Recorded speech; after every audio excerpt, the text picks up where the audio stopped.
ऊर्जा से। हाँ मित्र, 31मा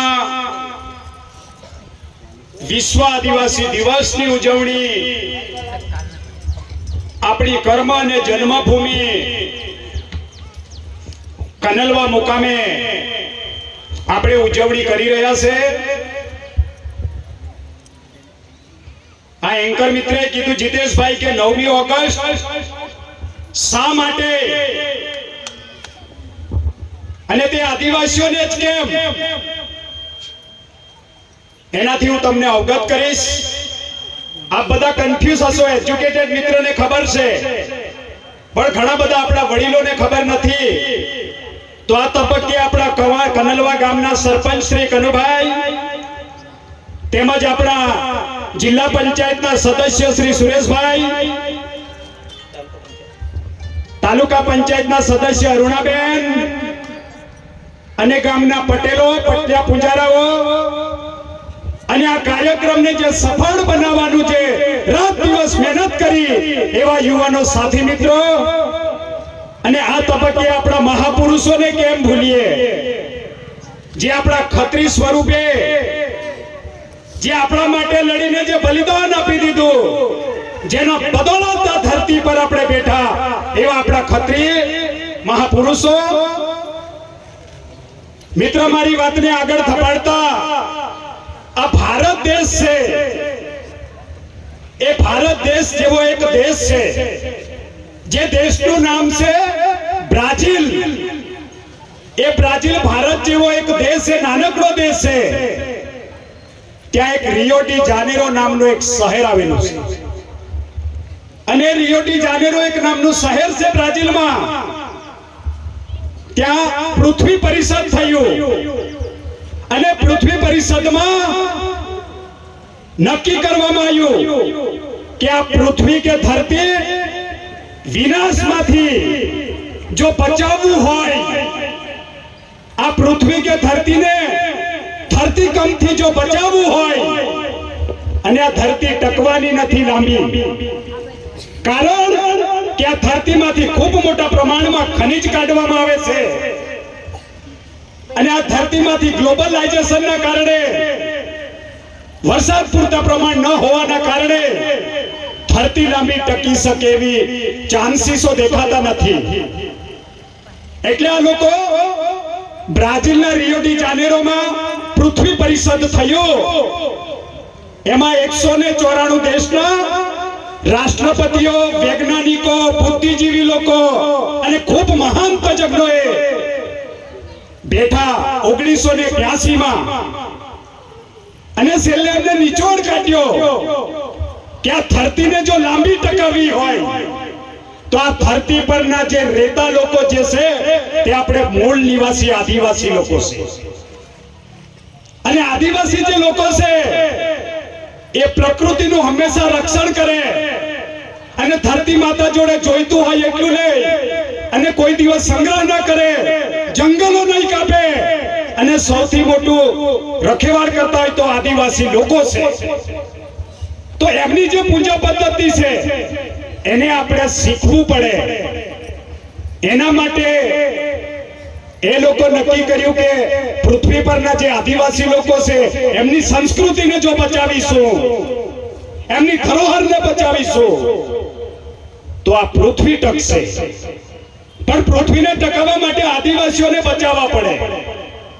आदिवासी बचे तो एमनी जो पूजा पद्धति से बचे अने बचे तो आ धरती बचे।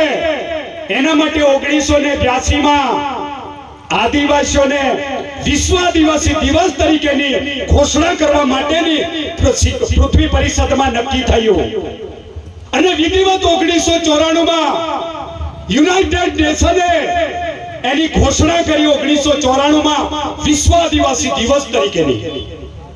मित्र, तमने एक बात कहता मने खुशी थाय छे કે ભારત દેશની અંદર માત્ર આદિવાસી એટલા જ રહે એવું નથી। આ ગુજરાતની અંદર માત્ર આદિવાસી એટલા રહે એવું નથી।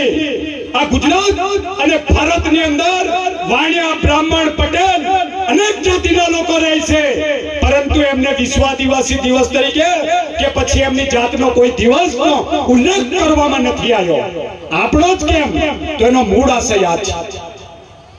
એટલા માટે પછી 1995 માં યુનાઇટેડ નેશને વિધિવત આખી દુનિયાની અંદર વિશ્વ આદિવાસી દિવસ તરીકેની ઉજવણીની શરૂઆત થઈ અને આજે આપણે ઉજવતા 31નું આ સંમેલન થયું.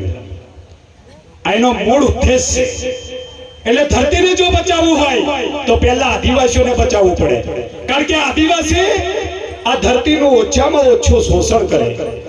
માની લો આ નદી છે, આ નદીમાંથી તમારે રેતી લેવી હોય તો તમારે મકાન બનાવવા પૂરતું એક ટ્રેક્ટર જોઈએ તો એક જ ટ્રેક્ટર લઈએ આપણે, પરંતુ આપણા લોકો ક્યારે ઘરના આંગણામાં ઢગલો નથી મારતા.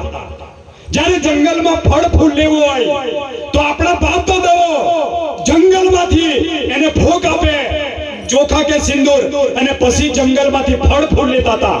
આટલી ઊંચી તો સંસ્કૃતિ છે આખી દેશ અને દુનિયામાં આદિવાસી સમાજની, અને આદિવાસીઓ પરથી સાચી લોકશાહી શીખવી જોઈએ આ બીજા લોકોએ. આનો મૂળ ઉદ્દેશ સમજ પડીને વિશ્વ આદિવાસી દિવસ શા માટે સમજી ગયા ને, એટલા માટે આપણે આ વિશ્વ આદિવાસી દિવસ આપણે ઉજવી રહ્યા છીએ. હવે બીજી વાત મિત્રો, આપણે રાજા છે, રાજા તમે માનો છો રાજા? કારણ કે આપણને બીજો ઇતિહાસ ભણાવી દીધો એટલે આપણે રાજામાંથી રંક થયા, રંકમાંથી આજે મજૂર થયા, અને મજૂરમાંથી આપણે ધીરે ધીરે ગુલામ બનતા ગયા, અને આજે આપણે ગુલામ છે. બાકી 3જી સદીથી લઈને 18મી સદી સુધી આ ભારત દેશમાં આ ભીલ રાજાઓનું શાસન હતું. પરંતુ આપણને જે સ્કૂલના સિલેબસ પુસ્તકમાં આપણો ઇતિહાસ ભણાવવામાં નથી આવ્યો, અને આપણને જો ઇતિહાસ નથી ભણાયો એટલા માટે આપણે કોણ હતા એની ઓળખ આપણને સાચા અર્થમાં ખબર નથી. એટલા માટે હું કહું છું કે આપણે રાજા છે, આપણે કોઈ ફાટેલા તૂટેલા અને ખરાબ લોકો નથી.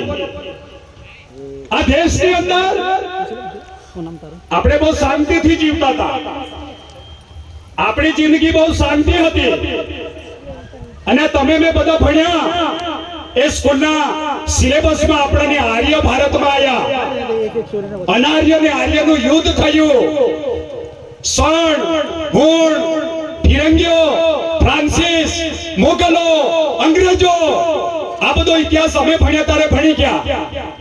પણ સાચા અર્થમાં હમણાંના જે દીકરાઓ છે એમને મોગલો કોણ હતા, આર્ય કોણ હતા, ફિરંગીઓ કોણ હતા, અંગ્રેજો કોણ હતા, જેનો કોઈ સ્કૂલના સિલેબસમાં એના પાઠ્યપુસ્તકમાં પાઠ ન હોવાના કારણે આવનારી જે જનરેશન છે પેઢી એને ખબર જ નથી. એટલા માટે હું કહું છું, ઘણા બધા મિત્રો આપણા રાજકીય પાર્ટી સાથે સંકળાયેલા છે, પર્સનલી કોઈ લેવાની જરૂર નથી. જે ગાંધીનગર અને દિલ્હીમાં જે આપણા પર રાજ કરે છે ને એ લોકો સાચા અર્થમાં આર્યની ઓલાદો છે. કોણ છે? આર્યની ઓલાદો. અને એ આર્ય ભારતના નથી મિત્ર. આજથી 5000 વર્ષ પહેલા લિપિ, ભાષા અને સંસ્કૃતની ખોજમાં આ ભારત તરફ મધ્ય એશિયાથી ભારતમાં આવેલા, અને જે પંજાબમાંથી પાકિસ્તાનમાં જે સિંધુ નદી વહે છે એના બાજુના પટ્ટ પ્રદેશમાં અનાર્ય લોકોનો માનવ સમૂહ રહેતો હતો. અનાર્ય એટલે આપણા લોકો, અને એમની વેદના કીધી, એમનું દુઃખ કીધું, અને હંમેશા આપણો સમાજ એટલે ભોળો સમાજ એમની વેદનાઓ સાંભળી અને એમને રાખ્યા, ખવડાયા. અંતે ધીરે ધીરે આપણી કમજોરી જોઈ, અને કમજોરી જોઈને આપણા પર એ લોકો એટેક કરવાનું ચાલુ કર્યું, અને એમના માનસિક ત્રાસથી કંટાળીને આપણા મહાપુરુષો પહાડી વિસ્તાર પકડ્યો અને એ લોકો સપાટ પ્રદેશ કેપ્ચર કર્યો. આ ઇતિહાસ આર્યનો છે, અને એ લોકો 3% આખા દેશમાં આ દેશની મૂળ નિવાસી પબ્લિક પર રાજ કરે છે. એ આપણા બાપ નથી, એ પરોણા આવેલા છે. કોણ છે? પરોણા. પણ આજે પરોણામાંથી માલિક બની ગયા, અને માલિક આજે ગુલામ બની ગયા. બરાબર? બાકી અહીંયા ઘણા